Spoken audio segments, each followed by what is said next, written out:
Get salty. That's a good jingle. Let's get salty. Get salty. Right, that's never happened. That was like a one-off. That was definitely a one-off. This week we're getting salty, as always, where we get a little bit angry, maybe a little bit passionate about something that's happening in the gaming industry. And this one hits a little close to home. It does. So I've been animating for quite some time now, and the one thing that's always bothered me, just in general, is people's apathetic look towards animation in video games. Now, right. I think, again, I might just be a little too close to this. Right. I'm very interested in this, and I'd like to. I need to learn a little bit about what we're going to talk about first. Sure. What is the animation in question here? So anything from the way cameras move in video games through to the way that characters move and the attention to detail that they get. A lot of it comes down to the technical limitations. So you've got things in like you have games like Uncharted and Assassin's Creed where they've got massive teams working on, and the animation itself looks great, but you still might notice little sort of twitches between when one animation ends and the next starts. Falling next to a door. Because you mentioned this when you were going through the order, where things didn't quite match up. line up. With the order, it's because it looks so amazing that those kind of small little things really stand out. Yeah, kind of the continuity hugely stand out. But I got asked the other day what was an example of a game with a bad animation. My answer was name a game. Like, effectively, most video games at the moment have bad animation. It's because it's almost looked at as the last part. Like with video, even with this podcast, Amy mentioned the sound is not as important to her as it might be to us. Right. And it's the same way where you've got the code working great in a game, you've got the visuals looking amazing, textures, particles, all this kind of thing. You've got the animation is kind of just there. If it's moving, that's good. And so with you don't mind a little bit of I don't know, background noise, but to someone else it'll annoy them. You know, so hopefully we've got rid of the background noise this time. Somebody just kicked the table. That was me. That was great. But look how greatly we're animated. Point proven. Wow. We're animated, lovely. And I think I've become extremely salty with I was going to say, you're way saltier than I am. I've become way more salty thanks to Telltale games. Right. But Telltale games. Because I love Telltale's, like, the stories they're using, the IPs they're getting. I'm not a big fan of Borderlands, but the Tales from the Borderlands game, I'm loving them. Yeah. But all sort of immersion is gone the moment one of those characters moves. Yeah. Oh, so you don't like it? I love the game, but the animation I've is the Telltale animation. Some of the worst animation currently. I always thought that it came down to the engine, and the engine was no good. I think it's come down to two things, which is they try and spit out games really quickly. Yeah. So they get the voiceovers and stuff like that. They obviously get that, and they're trying to match them up with the facial animations and try and match that up with good physical movement. So I think they've just got really tight schedules for that kind of stuff, which it lends itself to having bad animation anyway if you're trying to rush it. The second being tech. Yeah. I've seen moments of amazing animation in the Wolf Among Us, I think it was. Oh, yeah. They had some moments that just looked fantastic, but they were always the sort of the canned pre-rendered, not pre-rendered, just the stuff that wasn't really tied to the script that was going on. Something that was kind of just like a one-off moment where something happened, and when the animation ended, the camera cut and it went to a different scene, that kind of thing.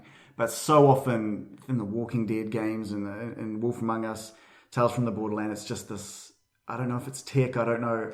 I feel like they have a couple of guys that are dedicated to the really intimate moments with the characters, and then they just like get the rest of the animation out, and they have this technical sort of animation system that's running it all. It just isn't up to the same speed. I just suddenly feel like your standards are so much higher than for animation, and I'm sure, like, because you do design, I think you'd find the same with I design judge a stuff. game's UI very, very. In fact, we could get salty about that one time. There we go. I judge it so harshly. And you often judge companies by their slides.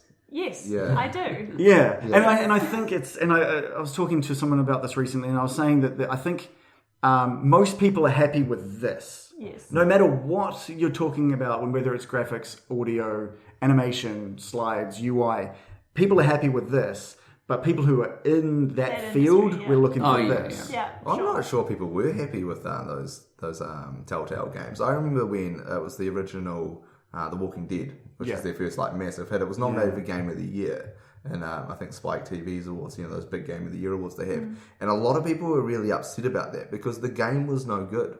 Like the game, like the people enjoyed it, the story was great, you made decisions, it paid off. But the engine that game ran on and the tech behind it, like that game, the frame rate would go to like just drop below playable at some points. Right. And I remember people just saying, this game cannot be nominated for Game of the Year. It's just built not well enough to be in that category. And it was revolutionary. The game, it did things that games weren't doing, and like for all those reasons should have been there. But based on tech alone and the animation, I guess, like Terrible what was it animation. Up against, do you remember? Because it did have a lot of great. it was up going against for Journey it. that year. Oh wow! Okay. What else was there? Which, by the way, fantastic animation Fantastic in game, yeah. Journey. Yeah. Yeah, so interesting. Like, Yeah. what makes a good game? What does? The whole animation side and talking about Telltale, I can't wait for the Minecraft Oh no! I'm story so mode. excited about that. And it's because of the simplistic graphics that I think the bad animation is just going to be non-existent. I think it's going to be hidden in the low quality look that Minecraft has. No, but it's a style, That's right? the South Yeah. Park Yeah. advantage. Yeah, it's the South Park advantage. You can Yeah. give it bad animation Yeah. because it looks bad anyway, but Yeah. that's the style they're going for. Yeah. Yeah. Minecraft is going to hide all of the animation technical issues. Right. And I think it's going to look. I think it'll be one of their best ones. Yeah, I think that's a good point actually, is that you only really notice a game-breaking animation and get frustrated by it with games that rely on creating a realistic world to build and sort of draw you in, and in that stylistic way of being realistic. Because in Minecraft, or there are some games out there that stylistically are realistic, but you've got kind of like look at the Lego Movie, for example. It's not a game, but they still do the It's kind of like that's blocky. It's a blocky animation style, and that works. And that's great because it's much easier to do. It's much cheaper and it's much quicker. But when you look at games like Crisis or something, You would actually be really surprised. Nailing stylistic animation can sometimes be way harder. Oh, true. Like I don't know anything about the field. I want to get that out of the way. I don't That understand Lego it. Movie is amazing. It The way is they use absolutely different amazing. pieces, like they'll have like the grass, or those leaves that become like flames and stuff. Like and it's like everything's- that it's so movie is cool. amazing. The way everything's made out of Lego. Absolutely love the Lego Movie. And I want to get something out of the way. I do feel like animations can be completely game breaking, story breaking. They draw you out of the story completely and just ruin it.